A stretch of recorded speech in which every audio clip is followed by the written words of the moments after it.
mediator has a really big job when he is mediating. There's so much to keep in mind and to keep focusing on. Just to get a little bit of an overview, I want to diagram really shortly. So let's see how this goes. So in a typical mediation, there's conflict party 1, conflict party 2. Of course, these can be groups. It can also be more conflict parties. But to keep things simple and maybe get the gist of what I'm talking about, let's just say that there's only these 2. Of course, down here, there's the mediator.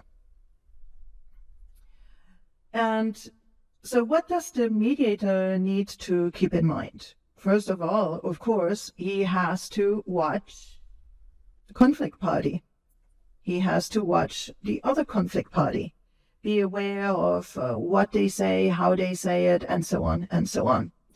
Of course, that also includes, and this is supposed to be an iceberg, their position up here. That's kind of what's visible.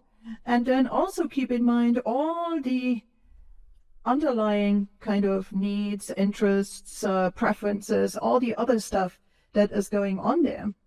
So you see that already in that, that's kind of Mediator 101, we have to know the conflict parties and we have to observe and keep track of what's going on.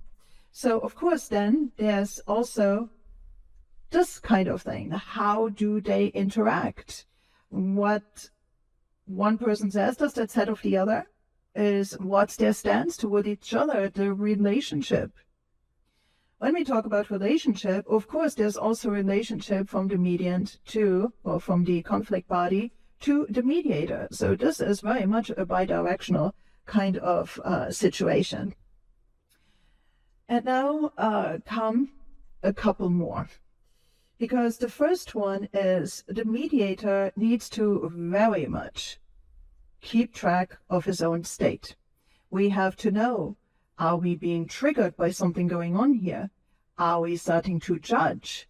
Is, certain things become uncomfortable? Maybe I'm not as neutral as I should be, and so on. So there's always this fundamental self-awareness of the mediator that has to go on at all time while all this stuff is going on.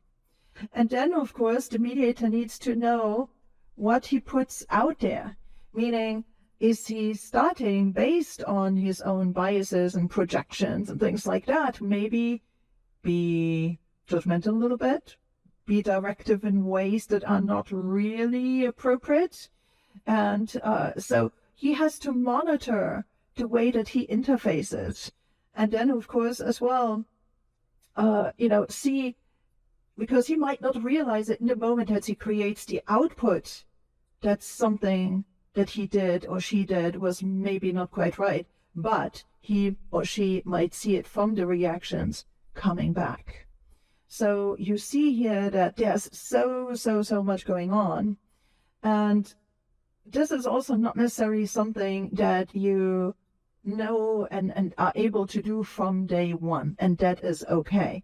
And that's why I kept some of the items here today quite simple, so that you have something simple to go and integrate in order to become more multifaceted in your awareness, that it's not just the problems that you keep or the conflict you keep in mind, but that you keep the conflict parties and their relationships in mind, that you keep in mind how you relate and they relate back to you. And of course, the all-important self-awareness at all times. I hope that this was helpful. Thank you.